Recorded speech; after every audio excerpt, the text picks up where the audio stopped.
भगवान की मंगलमयी पावन श्रीमद् भागवत कथा महापुराण में विद्यमान भगवान श्री कृष्णचंद्र जी, उनकी वांगमयी प्रतिमूर्ति श्रीमद् भागवत महापुराण पूजा की वेदी में प्रतिष्ठित 33 कोटि देव शक्तियाँ सभी का वंदन करते हुए इस पावन चिल्ली ग्राम में श्री सत्यनारायण मिश्रा जी के द्वारा आयोजित इस पावन ज्ञान यज्ञ में उनके सभी पुत्र पौत्रादिगण, पुत्र वधू, उनकी माता, परिवारी स्वजन एवं स्वर्गलोक में निवास करने वाले सभी पितृगण, उनके सभी का अभिवंदन करते हुए आज की कथा को प्रारंभ करते हैं। कल भगवान का प्राकट्य हुआ और जब भगवान का जन्म होता है तो वसुदेव जी के हाथ और पैरों में पड़ी हुई बेड़ियां टूट जाती हैं। भगवान का हमारे हृदय में भी जब प्रादुर्भाव होता है तो हमारे जीवन में खट विकारों की जो बेड़ियां पड़ी हुई हैं वो टूट जाती हैं। और जब भगवान को ले जा करके गोकुल में स्थापित किया है और वहाँ से योग माया को साथ में लाया, तो जैसे ही योग माया को सिर पे धारण किया है तो हाथ पैर की बेड़ियां फिर से कारागार में लग जाती हैं और सभी पहरेदार जागृत हो जाते हैं। माया के वाहन ये खट विकार हैं, ये माया को पकड़ते ये जागृत हो जाते हैं और सब जागृत जैसे हुए और उसी बीच में शिशु के रोने की आवाज सुनाई पड़ती है और कंस दौड़ता हुआ अपने काल को मारने के लिए सूतिका गृह में प्रवेश करता है। किसी सूतिका गृह में स्वयं पति को भी नहीं जाना चाहिए, लेकिन धर्म विरुद्ध होकर के भी वह अपनी बहन के सूतिका गृह में प्रवेश करता है और कन्या को पकड़ करके जैसे ही वो धरती पर पटकना चाहता है, कन्या हाथ से छूट जाती है और आकाश में जाकर के अष्टभुजी स्वरूप धारण करती है। बोले अष्टभुजी मैया की। और वह कन्या आकाशवाणी करती है, किम मया हतया मंद जातः खलो तवांत कृत। अरे मूर्ख, तू मुझको क्या मारता है? तेरा मारने वाला पूर्व जन्म का तेरा काल तो गोकुल में पैदा हो चुका है। और यह कहकर वह योग माया विंध्य पर्वत पर पार्थिव शरीर गिरता है और वहाँ वो विंध्यवासिनी के नाम से प्रतिष्ठित हो गई। बोले विंध्यवासिनी मैया की। और आज भी कलयुग के मनुष्यों के मनोरथ को पूर्ण करती है। और कंस उस आकाशवाणी के कारण जितने भी गोकुल में बच्चे पैदा हुए हैं, 6 दिन हो गए तो 6 महीने तक के बच्चों को मारने के लिए उसने अपने असुरों को तैनात कर दिया और बालकों के लिए सबसे बड़े ग्रह के रूप में, मारक ग्रह के रूप में पूतना है, पूतना को नियुक्त किया। और पूतना ने अपने स्तन में कालकूट विष लगाया और वो गोकुल में बालकों को मारने के लिए चल पड़ती है। कंसेन प्रहिता घोरा पूतना बाल घातिनी शिशोचार निघनन्ति पुरग्राम प्रजादिषु। और यादवों के बने हुए छोटे छोटे पूर्वे में वह पूतना बच्चों को ढूंढने के लिए निकलती है। लेकिन ब्रजमंडल में जो भी जन्म धारण किए हुए हैं वो कोई साधारण बालक नहीं है। कल आपने कथा में सुना कि सारे देवता, ऋषि, मुनि, संत जितने भी थे सब भगवान के साथ आनंद करने के लिए धरती पर जन्म लिया है उस ब्रजमंडल में। उनको किसी को पूतना मार नहीं सकती, क्योंकि भगवान के भक्तों को कोई मार नहीं सकता। भगवान ने आश्वासन दिया, नमे भक्त्याः प्रणश्यति, हमारे भक्त को कोई मार नहीं सकता। इसीलिए भगवान ने पूतना को आकर्षित कर लिया है, अपनी ओर आकर्षित कर लिया। किसी एक शिशु को मार नहीं सकी है, वो सीधे भगवान के पास जाती है, नंद बाबा के घर में जाती है, जहां बाल कृष्ण जी का छठी का उत्सव मनाया जा रहा है। ये भगवान की लीला है। करसति आकर्षति सा कृष्ण, जो किसी के पापों को खींच ले, किसी को अपनी ओर खींच ले, उन्हीं का नाम कृष्ण है।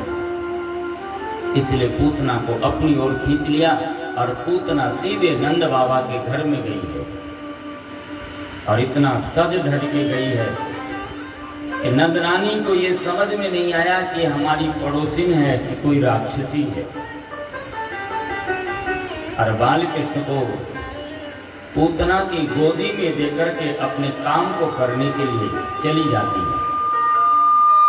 और पूतना ने भगवान को अपनी गोदी में लिया और जैसे ही दूध पिलाने का प्रयत्न किया है तो भगवान ने नेत्र बंद कर लिया।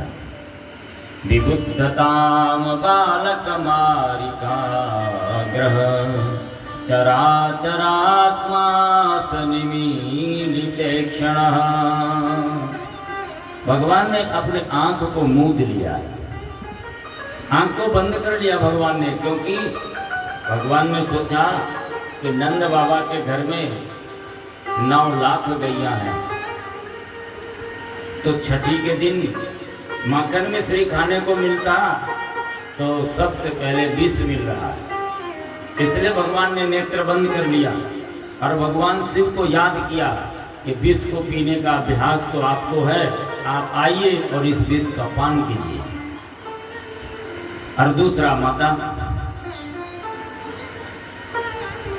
समझ करके कि ये मेरी माँ बनने वाली है, कि पूतना भले ही राक्षसी है पर मुझको अपना दूध पिलाएगी तो ये मेरी धाय माँ बनेगी, इसको हम कौन सा लोक देंगे। इसलिए भगवान ने नेत्र बंद करके ध्यान किया। और इसलिए भी भगवान ने नेत्र बंद कर दिया कि यदि हमने नेत्र खुला रखा तो भगवान के सामने माया टिक नहीं सकती, और ये माया की राक्षसी बन करके आई है तो इसका पर्दाफाश हो जाएगा और ये राक्षसी स्वरूप में आ जाएगी तो हमारी माता यशोदा देख करके डर जाएगी, तो उत्सव जो मना रहे हैं ये उत्सव में भंग पड़ जाएगा। और इसलिए भी भगवान ने नेत्र बंद किया कि आखिर इसका कौन सा पुण्य कर्म था जिसके कारण आज मैं इसके गोदी में बैठूंगा। पूर्व जन्म को देखने के लिए भगवान ने नेत्र बंद कर लिया और देखा कि पूर्व जन्म में रत्नमाला है। जब वामन के अवतार में भगवान राजा बलि के दरबार में गए हैं तो राजा बलि की कन्या रत्नमाला देख करके इस बालक के अद्भुत स्वरूप को मन में आया कि मेरा भी ऐसा बालक होता तो मैं कितनी सौभाग्यशाली माँ होती। वात्सल्य जग पड़ा और थोड़ी ही देर में जब भगवान ने राजा बलि को सर्वस्व लेकर के बंदी बना लिया तो रत्नमाला के मन में आक्रोश आया कि ऐसे बच्चे को तो विष दे के मार डालना चाहिए। और भगवान तो कल्प वृक्ष हैं, कल्प वृक्ष के नीचे बैठने पर सभी कामनाएं पूर्ण हो जाती हैं। एक व्यक्ति बड़ा भूखा प्यासा था, एक वृक्ष के नीचे बैठ गया, उसके मन में आया एक गिलास पानी मिल जाता तो कितना अच्छा होता, एक गिलास पानी आ गया। थोड़ी देर में फिर सोचा कि यदि भोजन मिल गया होता तो कितना अच्छा होता, तो भोजन की थाल रख के आ गई। फिर सोचा कहीं कोई शेर आ जाए और खा लिया तो क्या होगा, तो शेर आ गया और खा लिया। क्यों? उसे पता नहीं था कि ये वृक्ष कोई साधारण वृक्ष नहीं है, यह वृक्ष तो कल्प वृक्ष है। कैसे भी कल्पना करोगे तो ये कल्पना पूर्ण होती चली जाएगी।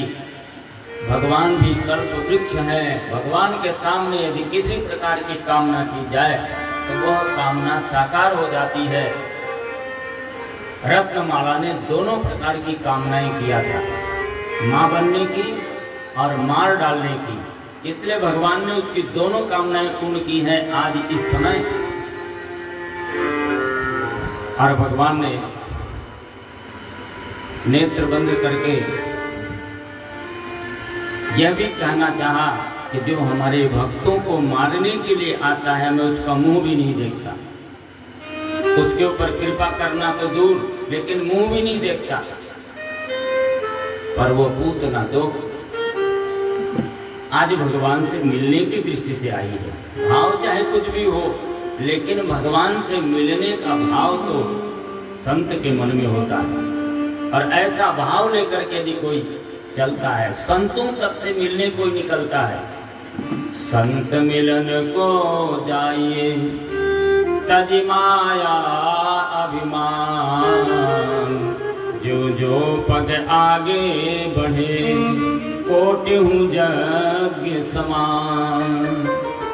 तो आज भगवान से मिलने के लिए पूतना निकली है तो एक एक कदम उसका 1-1 करोड़ यज्ञ के बराबर हो गया है। इसलिए आज वो भगवान को अपनी गोदी में धारण करने का सौभाग्य प्राप्त कर रही है। और भगवान ने भी सोचा, जैसे छोटे बच्चे माँ के दूध को पकड़ के पीते हैं, वैसे ही दोनों हाथ से भगवान कड़े हाथों से पकड़ के दूध पीना शुरू कर दिया। गाढ़ कराभ्याम भगवान प्रपीडयत्तता प्राणै सममरोष समन्वितो पिबत। और बड़े क्रोध के साथ उसका दूध पीने लगे। भगवान जब क्रोध के साथ दूध पीने लगे तो उसके मर्म से प्राण निकलने लगे, मर्मों से प्राण निकलने लगे।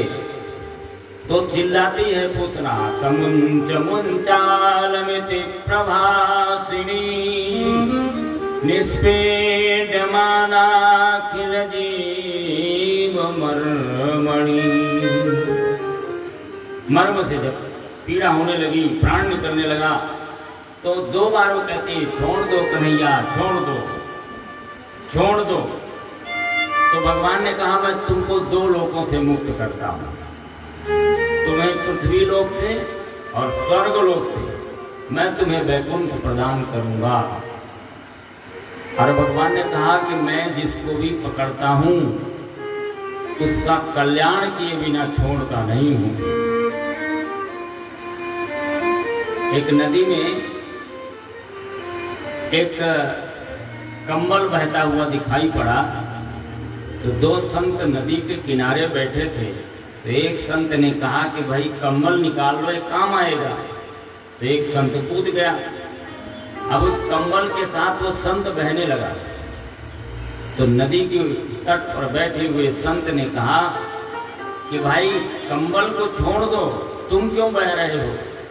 तो कहता है, कंबल को मैं छोड़ता हूँ, कंबल मुझे नहीं छोड़ रहा।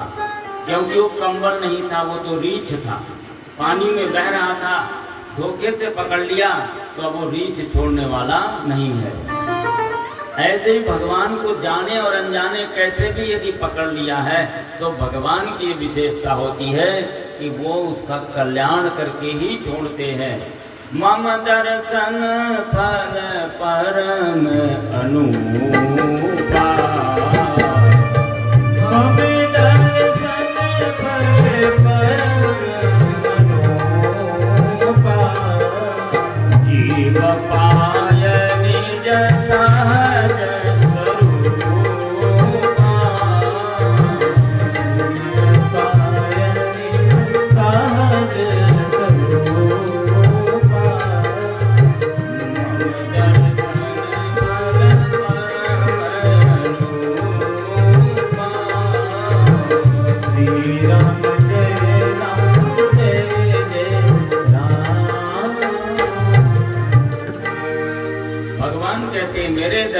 का यही फल है कि जीव अपने स्वरूप को प्राप्त कर लेता है।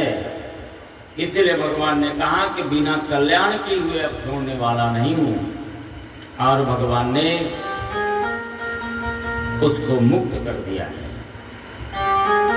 और वो पूतना को भगवान ने वो गति दे दिया जो अपने माता यशोदा को कितने जन्मों के पुण्य के बाद और माखन मिश्री खिलाने से दिया था, वही गति उन्होंने एक राक्षसी को विष खिलाने जो मारने आई थी उसको दे दिया। अहो वकीयम स्तनकालकूटम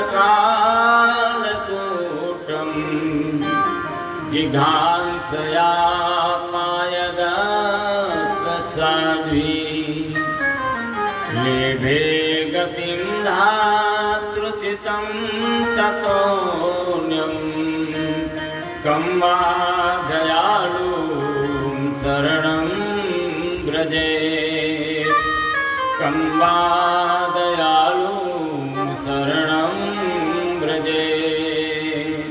ऐसा दयालु कौन होगा जो विष के बदले भी वही पुण्य दे रहा हो और दूध और प्रेम के बदले भी, बैर के बदले भी वही पुण्य दे रहा हो और प्रेम के बदले भी वही पुण्य दे रहा हो। ऐसे कृपालु भगवान से रिश्ता बनाइए, अपनी वासनाओं का परित्याग कीजिए।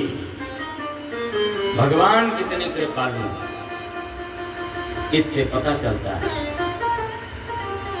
कृपा की न होती जो आदत तुम्हारी, कृपा की न होती जो आदत तुम्हारी, कृपा की न होती जो आदत तुम्हारी, तो सोनी ही रहती अदालत तुम्हारी, तो अदालत तुम्हारी, कृपा की न होती जो आदत तुम्हारी।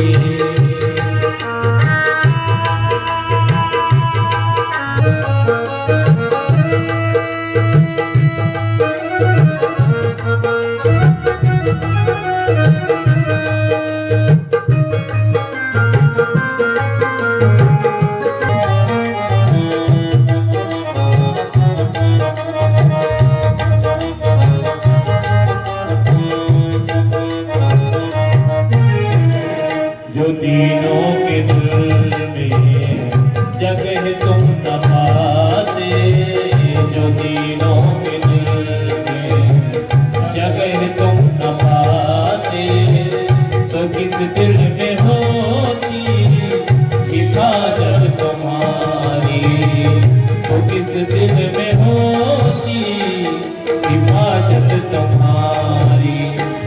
कृपा की न होती जो आदत तुम्हारी, कृपा की न होती जो आदत तुम्हारी, तुम्हारी तो सोने ही रहती अदालत तुम्हारी।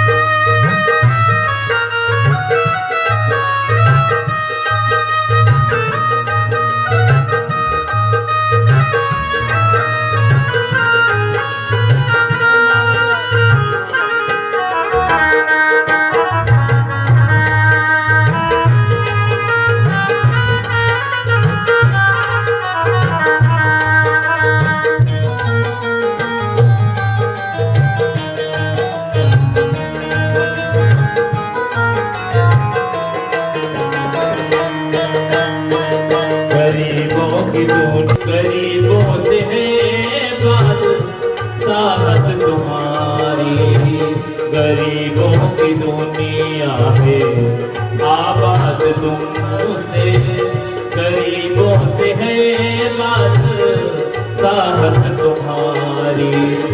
कृपा की न हो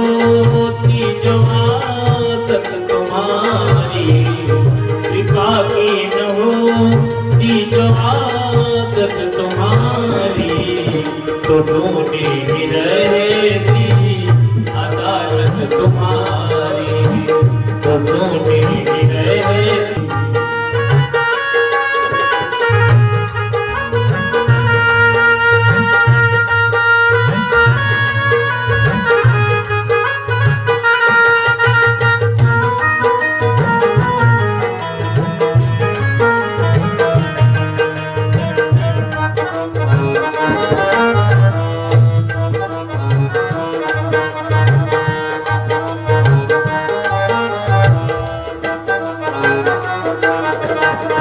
न हम पाप करते न तुम होते हाकिम, तो किस दिन में होती इबादत तुम्हारी।